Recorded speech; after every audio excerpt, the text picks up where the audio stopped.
Hello everyone and welcome back to Let's Play another Metroid 2 Remake.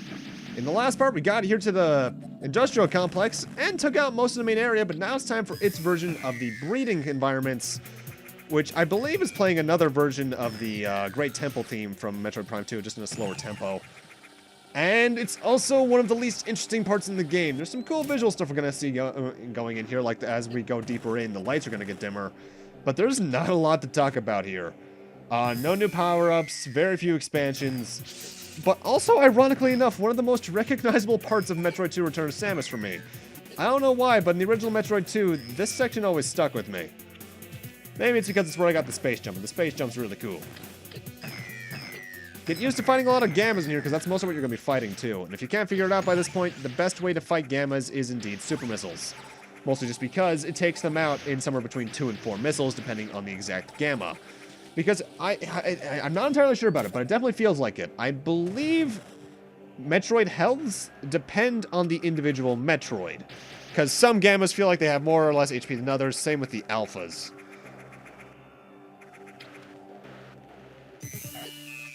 Ow. Which kind of leads to some interesting ideas about how these guys are programmed, too, because that would mean that on some level, they're probably all individual entities, not copy and pasted boss fights. I forget if it was like that in the original Metroid 2, though, because I haven't played the original version of Metroid 2 since I Let's Played it way back like 2 years ago, plus at this point, I think. Ah, well. Also, if I recall correctly, the Gamma Metroids also have a different version of the Metroid boss theme. Which, cool little detail. I like it when there's minor differences like that in games.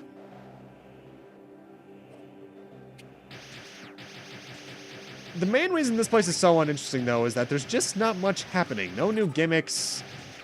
No really new anything. Now, there's these green things which light up the area the far deeper you get in. And they can hurt you, I guess. But besides that, they're actually more of a benefit to you because they more often than not house super missiles for you. And super missiles you really want to keep in as high supply as you can. Oh, I just completely screwed over that enemy. Also, visually speaking, this might be the most bland-looking area in the game, because you can tell that the vines are tiles more so than anything else. Mind you, I thought that of the original Metroid 2 as well. Actually, thinking about it, every single of the tile-based Metroid games like this have that issue. Comes to mind especially in the kind of bricky area to the west of Crateria and Super Metroid. Metroid 1's nothing but blocks. Zero Mission, I see it more than anything else in Kraid's lair. Fusion, probably the underground, not the underground, the tropical region. That's just kind of the way that these games are designed. There's always going to be that one area that just doesn't look as good as others due to the whole tile setup. Mega Man had that issue too. Although in this room, we actually have one of the more annoying expansions at this point in the game to get, because it requires the Shine Spark. And it could be my mind playing tricks on me, but I swear the Shine Spark in this game doesn't last as long in charge as the one in Super Metroid, Zero Mission, and Fusion. It might just be my mind playing tricks on me, though, because as you'll see, I think I failed twice trying to get this right. Because what I try to do is I go for a Morph Ball Shine Spark just because I think it's a bit faster. And I was like a frame off. I think that happens twice, and that's kind of annoying. Mind you, I believe the developer himself has said outright that there are some things he would have liked to balance in the game more, but due to the DCMA, he can't do any more updates, so we're kind of out of luck. The main thing that got changed in the 1.1 update, I actually even forget what that was. No, I'm going to look it up. AM2R 1.1. Super Missiles, like the one I just got, though, are very, very good to get because, obviously, since they do 5 times the damage of a normal missile, that means they are very good for boss fights in particular. Because, let's see, that means I technically have 30 extra missiles on standby at any point in time. By the looks, 1.1 mostly changed the HP of a certain enemy, so that's not as ridiculous. Prevent you from getting a certain ability earlier than you should, just to prevent you from breaking the game, possibly. Minor bug fixes, and looks like it fixed a couple of crashes. Probably improved system performance as well, if I had to take a guess. Also, right here we actually have one of the few uses of the spider ball after getting the space jump. That's most of what they're going to try and have you do with it. Just go along walls like that in narrow hallways. Because the space jump really kind of makes the spider ball useless. Probably why it doesn't show up much in the games after Metroid 2, at least in the 2D side. In 3D, they made it work just because they can only work on the sprinting tracks. Because good lord, Full Rain, Spider Ball, and Prime 1 would have broken that game in two. Mind you, it would break a 3D game in two in general just due to how games work. Either way, that was the last Metroid in this area, so now we are good to head back towards these central caverns and head towards what was originally Phase 5 in Metroid 2 Return to Samus. Which, honestly, on the whole, this is probably my least favorite section of the game upcoming. On the whole, in terms of an area, though, the industrial complex and its accompanying little underground cavern here, probably my least favorite of the areas, just because the damage from the enemies can be a bit ridiculous. And especially when you get to this area, it's just not very interesting, because not much was added, aside from just the control differences, obviously. And there's just not much to do in it. No real interesting abilities, just a lot of power-ups, and there's not even a quick way to backtrack out of it. It's probably the most negative I'll get about this game, honestly. Because as you may have noticed by now, I am a very optimistic person. At least in terms of games. I'll generally give games a bit more slack than some people will, unless it's a game that deserves all the hatred it gets. X6. Mega Man X6. Prime 2! You know, Prime 2 actually has its fans. At least it... Actually, you know what? I'll give Prime 2 this. It's more structurally sound than X6. God, I hate X6. Not looking forward to that. Either way, heading into what Phase 5 was... is probably the most disjointed part of the game in terms of the original. Because Phase 5 in the original Metroid 2 was already pretty short as it was, because as you may have noticed, the lava is still up there. Because the lava is very selective here. It didn't go down that area to the east, because it went down in the first area to the west I showed you guys back last part. And we're basically going out of our way for... two sets of two Metroids that are off the beaten path. And that's kind of annoying. I always had that issue in the original Metroid 2, so I'm gonna give the remake some slack and just trying to be faithful. They implemented it better, though, in terms of the in-game storyline. I'll give them that, though. Oh, that's an elevator with a blocked-off upper passageway. Okay, and an automatically opening door. Thank you. Uh-oh. Dead bodies. Hi. The research team. The scientists constructed a small mobile research site within the cave system. The access tunnel leading to the research vessel has collapsed, and all their equipment is non-operational. Vital signs of all exosuits are flatlined. There are no survivors in this site. Nice little visual detail, by the way. The suits on the research team is actually the ones from the BSL research team back in Fusion, and the logo on the boxes is the Galactic Federation logo from either Prime 3 or Other M, I forget which. Either way, you have to wonder what killed them then. That's pretty screwed up. Oh, there they are. Yeah, I think it was pretty obvious. Kind of sad that they died to alphas of all things, but as we've learned in the Metroid franchise, Samus is the only person that can handle anything that isn't named Adam Malkovich. Which is kind of weird to think about, actually, because they tried in Prime 3 to bring in other people that can handle stuff with the Rundis, Gandreda, and Gore. But they basically did even worse. Either way, there was an earthquake there, but you might notice the lava's still up here. It's also still up here. Remember that lava we saw about a minute or two ago? That was towards where the industrial complex is. We have to go back there. For technically what is the second half of Phase 5. But I believe it's actually a new version of what was Phase 6 in the original Metroid 2 Return to Samus.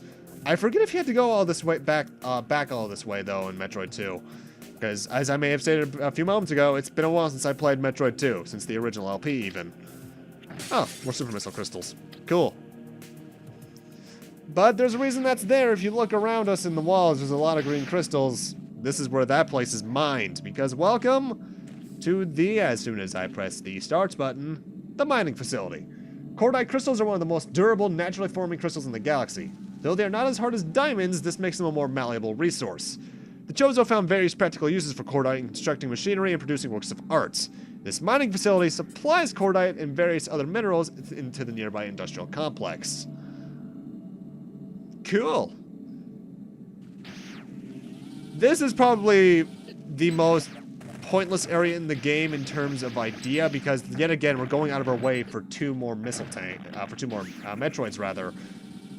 And unlike the previous area where the research team was, there's nothing else that this leads to in the game. We're here just for those two Metroids and maybe, I think, one expansion. So this is probably my least favorite part of the game in terms of implementation and not content. Though I can at least do this. Right into the hole. You know, that's pretty fast mining. Oh boy, more cordite. Although actually I do like the reference. Cordite, for those who have either never played the game or don't remember, is actually a resource/obstacle material that you can find in Metroid Prime. It can only be destroyed by, I think, still super missiles there, which is pretty cool. Though I think it's mostly only found in Phendrana Drifts. Wait. Cool, I suppose. This game does do a good job of referencing all the individual Metroid games, though there's even a couple of Federation Force references in here.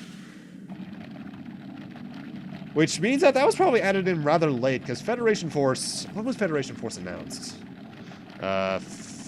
Federation Force reveal trailer.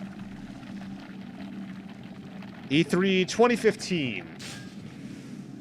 And this got released last year, 2016. So that was added in like the last... so those references were added in like the last year of development. So that's pretty cool. Scanning environment. 2 Metroids in the area. I think it's actually faster for you to go left first, but I don't care. Also, we have lava here. Yet again, as I mentioned before, the Very suit in this game is purely a defense upgrade because there's no superheated rooms. However, lava will still hurt you because of that. Though this could technically be acid, and even then, as the game said earlier, this isn't technically even magma by our definitions because it's something that just resembles magma. Actually, is it lava or magma when it's in the earth? I think it's magma. That sounds about right. Either way, there are 2 Metroids in here. One's a Gamma. The other one, as we'll see eventually, is going to be an Alpha. This is pretty pointless in the long run. I've never liked this area in terms of implementation in either game. It's done better here because it's more unique, but that's like comparing an aged peach to a fresh peach in my eyes. This will probably be my most negative part of commentary in the game. I won't lie. Thankfully, starting next part, as we'll eventually see, we're actually going to be getting to some of my favorite areas in the game.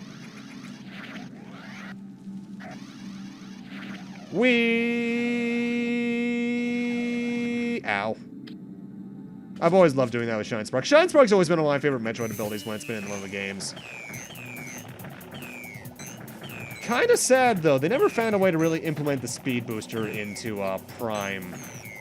Which, I can understand why, because it'd be kind of weird to do that in a first-person shooter anyway. But they found a way to make the space jump boots work. They made it a double jump. They found a way to make the screw attack work. It's a quintuple jump.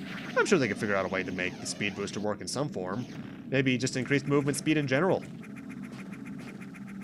Either way, there's an earthquake, so as you might expect, the lava has now lowered. And now it's actually lowered back towards where that other place was. About 5-6 minutes ago. However, we don't actually have to go all the way back there. Technically, as I'm about to look at my map, you might see just above me there's an area where there's just like a 4 square block between this set of corridors and another set of corridors. There is a shortcut there for us I'll be taking advantage of because we don't need to go all the way back that way because that's just needless fluff. That was probably I actually do know, this game was, the developer had it play-tested by some speedrunners. So I wouldn't be surprised if this shortcut in particular was actually added because a speedrunner recommended it. But you know, it's cool that games do that. I actually think some of the best playtesters are probably speedrunners because they care enough about the games to look for all the weird stuff you could possibly do. And what stuff you could possibly keep that's weird enough.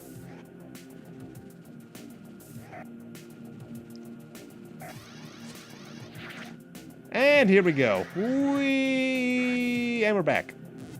That's purely there just for that section right there. but I'm thankful it's there. But now the lava down here is lowered so we can access yet another new area and depth up SR-388 with one of my least favorite enemies in the game. These guys are practically immortal to anything that's not a super missile onto their body. And one later ability. Also, there's a random little shine spark thing there you can go through. It's pretty pointless, honestly. Unless you're trying to keep your speed booster for this one right here, which we need to do to get a missile upgrade that's up there. Shine Sparko! And there we go. But with that, as you're going to notice, we're actually running low on time. In terms of the goals I set for this part, I actually got them done much more quickly than I thought I would. Plus, I didn't want to enter the next area and commit like another 15 minutes to doing stuff and just end awkwardly in the middle of an area again. With that, I'm going to end this off here. Thank you guys for watching, and in part 5, we'll be heading on over to what was originally Phase 7, I think? See you guys then.